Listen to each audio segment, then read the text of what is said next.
بسم الله الرحمن الرحيم والصلاة والسلام على أشرف الأنبياء والمرسلين سيدنا محمد سيد الأولين والآخرين وعلى صحابته ومن تبعهم بإحسان إلى يوم الدين والعاقبة للمتقين. اللهم علمنا ما ينفعنا وانفعنا بما علمتنا وزدنا علما. اللهم افتح علينا فتوح العارفين بك يا فتاح يا عليم. وصل اللهم وسلم وبارك على سيدنا محمد وعلى آله وصحبه وسلم تسليما. Assalamu alaikum wa rahmatullahi ta'ala wa barakatuh, and congratulations for making it all the way till the end of Ramadan. Alhamdulillah. Today just may be the last day that we fast this year in Ramadan. And if we see the moon tonight, inshallah, if we are able to view it, then tomorrow will be Eid. And if not, then we'll fast tomorrow, and Sunday will be Eid, inshallah. Let me be the first to wish you all Eid Mubarak, a blessed Eid, inshallah, for having completed a very successful month of fasting, of committing ourselves to the Book of Allah subhanahu wa ta'ala, of praying, and of being with developing our character with our family in this very unique experience of Eid, unprecedented the world over, right? This is the first time in the entire world that Ramadan has ever been spent indoors like this, and so alhamdulillah, ala kulli hal. Praise be to Allah subhanahu wa ta'ala for every condition, every situation. And so we wanted to answer the question, how properly does one bid Ramadan farewell? Right? And this is a question that people may be thinking about, especially now as Ramadan approaches its end, or it's at the threshold now of leaving. And so this is a very good question, and it's a question that comes from hearts that are sincerely yearning to keep the traces of Ramadan alive and with them. And so one answer to this question, of course, Ramadan brings its own atmosphere, and it brings its own culture, if you will, of suhoor and iftar, of being with family and friends, of seeking nearness to Allah subhanahu wa ta'ala. Taraweeh every night. Taraweeh is a Ramadan thing, and so yes, there is that factor of bidding the month farewell and greeting the month the next year. Allahumma ballighna Ramadan was the dua of the Prophet sallallahu alaihi wasallam. Allahumma barik lana fi Rajab wa Sha'ban wa ballighna Ramadan. Oh Allah, bless us in Rajab and Sha'ban and carry us forward into Ramadan. The Prophet sallallahu alaihi wasallam would often make this dua, and so there is a reality to that, that this guest has come, and now is just as soon as Ramadan came, now it's leaving us, and so this is one response, right? That we bid the month farewell with giving it as much veneration and honor as possible by keeping its memory alive, right? By keeping its memory alive. Another answer to this is we don't bid the month farewell. Right? We do not bid the month of Ramadan farewell. Why bid the month of Ramadan farewell? Yes, Ramadan came and it had an extended stay with us. It stayed with us for 29 or 30 days. So this is an extended visit. But Ramadan can keep on visiting throughout the year. It'll keep on visiting throughout the year as long as we open our homes and our hearts and our lives to the principles that Ramadan seeks to bring and the gifts that Ramadan seeks to give. And so Ramadan comes and it brings us this challenge of abstinence. It brings us this pillar. It is this pillar of this religion. Ramadan is a pillar of this religion. And the pillar itself is bound in the virtue of abstinence. Which is, it's the month of abstinence. A lot of times we think of Ramadan as the month of fasting, and that takes us into the connotation of diet and health, and fasting, when it's used, especially in English here in this culture, fasting is related to the physical body, right? But Ramadan is more about abstinence than anything else. It's the month of abstinence, the month of abstaining, and abstinence is throughout the year. And so the Prophet ﷺ, he didn't let Ramadan go when Ramadan left. He didn't let Ramadan go. He brought Ramadan back. And when he brought it back, he did so in a regimen. The Prophet ﷺ, if you actually count the number of days that the Prophet ﷺ fasted, why don't we count these days together? Let's count them. Go ahead. 30 days of Ramadan. Go ahead. Anyone with a calculator now, just pull out your calculator and count these days with me. 30 days of Ramadan, right? And then 6 days of Shawwal. And then 10 days of Dhul Hijjah, right? 10 days of Dhul Hijjah. And then the Ashura, 1 or 2 days of Ashura.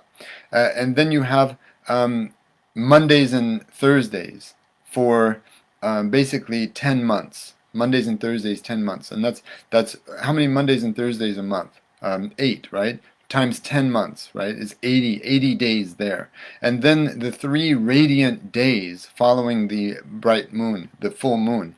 Those are, again, 3 days every month for 10 months. That's 30 days right there. And then most of Sha'ban, which is why I said 10 months and not 11 months.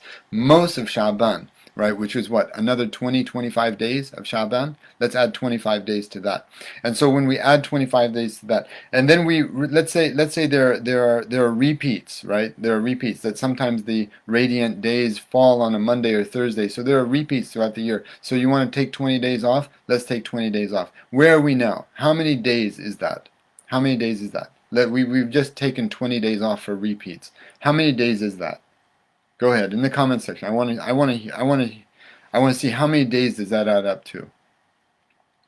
Sallallahu alaihi wasallam. Was anyone paying attention? Was anyone paying attention here? Alhamdulillah. I thought I would have 3 or 4 responses just by soliciting them. Do we want to do that again? Allah. So the point is, if you add up all these days, and I have added up all these days for people who don't want to participate, that's okay. You don't have to participate. No one's compelling you to participate in this little experiment. Okay, very good. Thank you, Halima. Thank you. 160 days. Thank you. 160 days. And then there were days that the Prophet ﷺ, Aisha radiallahu anha describes that the Prophet ﷺ, he was fasting without even an occasion. That he would come home and he would say, is there anything to eat? And they would say, no. He said, I'm fasting. And that was before Dhuhr. I'll just fast. And there are days that he just fasted, sallallahu alaihi wasallam. Right? So 160 days. This is there's something missing here. 30 days of Dhul Hijjah, 30 days of Ramadan,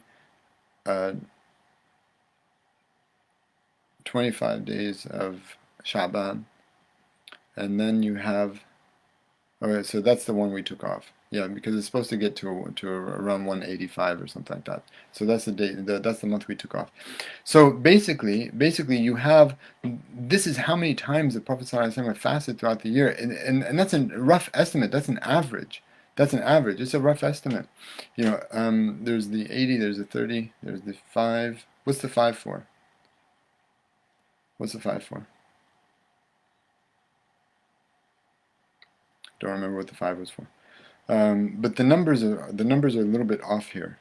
There's something that I'm missing, because I did count them and it came out to 180 even with the doubles. So there is something that I'm missing here, which is basically more than the fast of Sayyidina Dawood alayhi salam.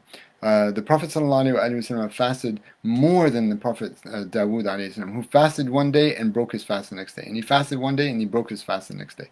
So this was the fast of Sayyidina Dawood alayhi salam, and if you count all of these days, they make it, the Prophet ﷺ actually fasted about 180 some days. If you take off all the repeats. There's something that's wrong in my calculation, so pardon me for that. So the Prophet ﷺ actually fasted. He outdid Sayyidina Dawood quantifiably in the number of days that he fasted, sallallahu alaihi wasallam. And so with that, he brings the spirit of Ramadan back into the rest of the year. Right, back into the rest of the year, and he doesn't let go of Ramadan all the way.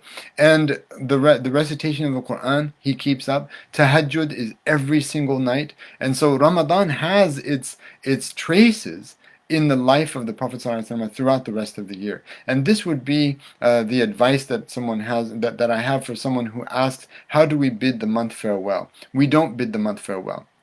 The entire point of the month is that it should be with us throughout the rest of the year, inspiring us, reminding us of that spiritual peak that we reached in the month, that we reached a certain high spiritually, and it's very easy to tap into that, to go right back into that, and to relive that spiritual pinnacle, to be reminded of how much you've been able to accomplish, to be reminded of how much sadaqah you actually gave, how much, how much charity you actually gave, to remind us of our commitment to the Quran. And so we recite the Quran throughout the year, to remind us again about how little we ate, and so we do not overindulge ourselves throughout the rest of the year. These are the days that the Prophet ﷺ fasted, and he fasted these days in order to maintain his spiritual health throughout the year, sallallahu alaihi wasallam, as an example for his ummah. The Prophet sallallahu alaihi wasallam's spiritual health was intact no matter what, if he fasted or he didn't fast. But he's showing his ummah, he's exemplifying for his ummah how to literally end the month of Ramadan. It's to invite Ramadan back throughout the year on occasion, right? On occasion, to invite the month back. And so this is what we seek to do. We have, and I've mentioned this before in a different Jummah reflection, that it's almost like Ramadan finds us flicking on a light switch, that all of a sudden we're so concerned about reading the Quran, reciting the Quran, we will not miss a juz of the Quran whatsoever. If we do miss a juz, we get this guilty feeling that I miss my juz, I got to get back to it, I got to make it up. And so we might read 2 or 3 juz just to have an extra juz in inventory, right? Just in case we get really busy one of these days. And then that's on our own reading. And then we finish the Quran behind the Imam. And then we might even finish the Quran in a group, khatam, that we do every single night. And so we've got all of these concurrent khatam of the Quran, these concurrent recitations or cycles through the entire Quran throughout this month, really exalting the book and taking our commitment seriously. And then the day of Eid, the very day of Eid, after having this honeymoon with the book, this marriage of our souls to this book, on the very day of Eid, we file for divorce, right? We file for divorce on the very day of Eid. And that was the teaching of my dear friend and teacher Saad Omar, Ustad Saad. I mean, that was his insight, that why is it that we've wedded our souls to this book for the entire month, and the day of Eid we file for divorce, and we don't come back to the book until the next Ramadan. So the light switch goes off on the day of Eid, and then it doesn't flick on until the next year, if Allah subhanahu wa ta'ala extends our life to that year. And that is when we are reminded of our commitment to the Quran, to being committed to the Quran. We're being reminded as we have been reminded throughout this month. We're reminded again, and we're reminded again. The last Ramadan, the Ramadan before that, the Ramadan before that, the Ramadan before that, the Ramadan before that. We are reminded every Ramadan to take this book seriously, to enter into a consistent relationship with the Quran, to make our recitation of the Quran consistent over time. And so, how many more times do we need to be reminded? How many more Ramadans do we have left in our lives, where that reminder will actually move us in the direction towards the book of Allah subhanahu wa ta'ala. So this is very serious. This is very serious. I mean, what are the lessons that we can glean, that we can actually infuse in our lifestyles, in our personal practice of this religion? Ramadan is a school, and it gives us so much that we can take. And so not like other schools, not like school when you go and you take your test and you matriculate through it in order to get a qualifying certificate that I finished this program.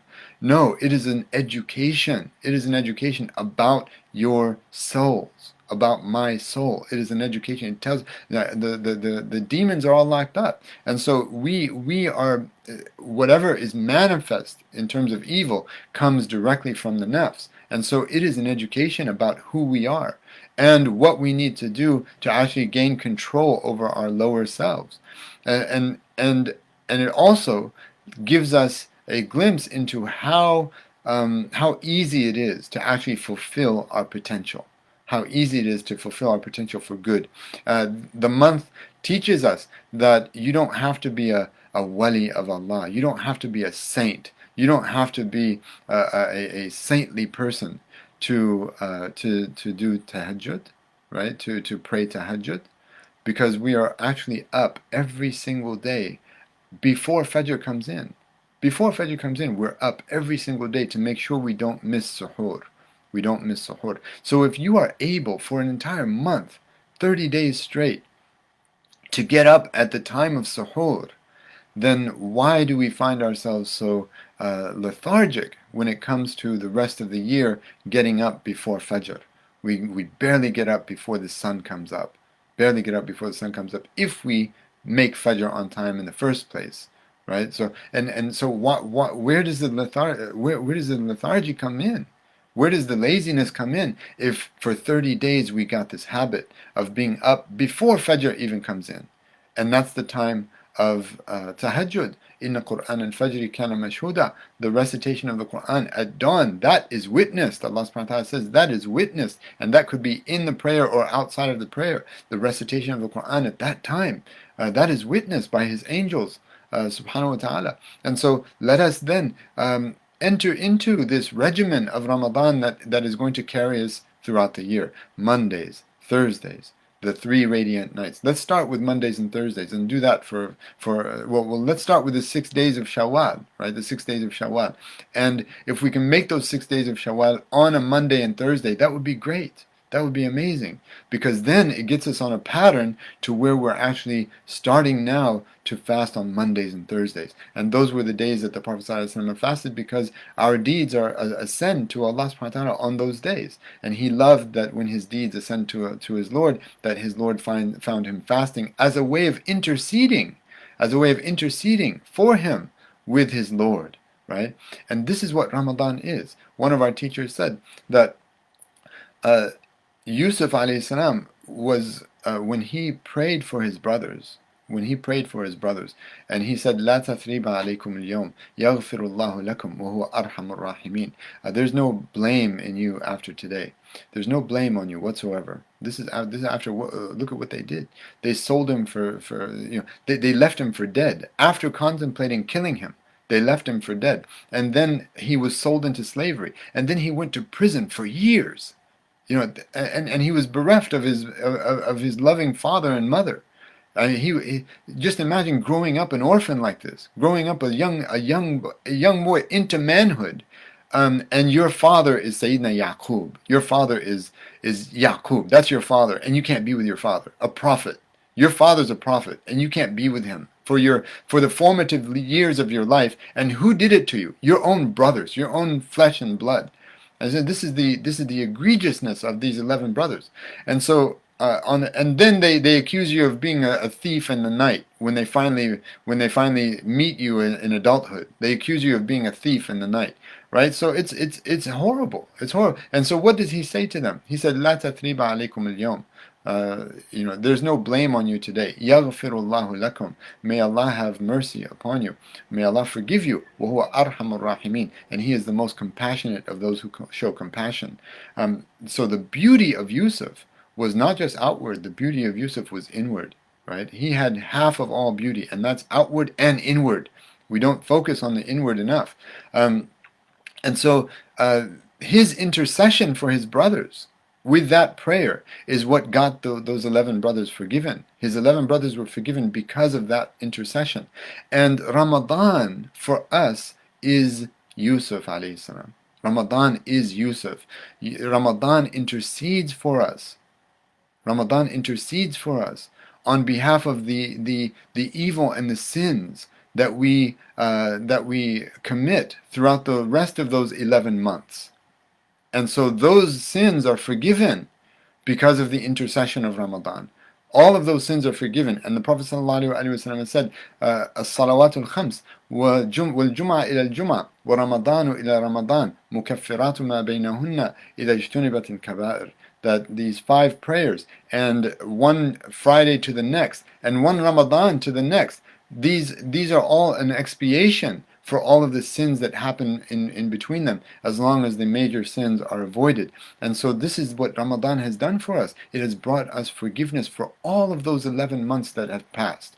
All of those 11 months that have passed. And so with this generous visitor, we do not bid the month farewell. We check up on Ramadan. And we ask Ramadan to come for occasional visits, just to show its face. And when it comes, we relive some of those memories of the extended stay, those the good old days. Remember the good old days a few months ago when you stayed with us for an entire month? Remember, we can't wait until you have your next vacation so that you can have another extended stay with us. We can't wait. But we suffice ourselves with your occasional visits. We suffice ourselves with those because whenever fasting comes, it brings good. Whenever the month of Ramadan is able to bless us with its traces throughout the year, it brings great goodness to us. And so let us follow in the habit of the Prophet ﷺ, in the footsteps of the Prophet ﷺ, take his example, inshallah, in observing the fast, والحمد لله رب العالمين. أقول قولي هذا وأستغفر الله لي ولكم من رسائل المسلمين. سبحانك اللهم وبحمدك نشهد أن لا إله إلا أنت نستغفرك ونتوب إليك. والعصر إن الإنسان لفي خسر إلا الذين آمنوا وعملوا الصالحات وتواصوا بالحق وتواصوا بالصبر. والسلام عليكم ورحمة الله تعالى وبركاته.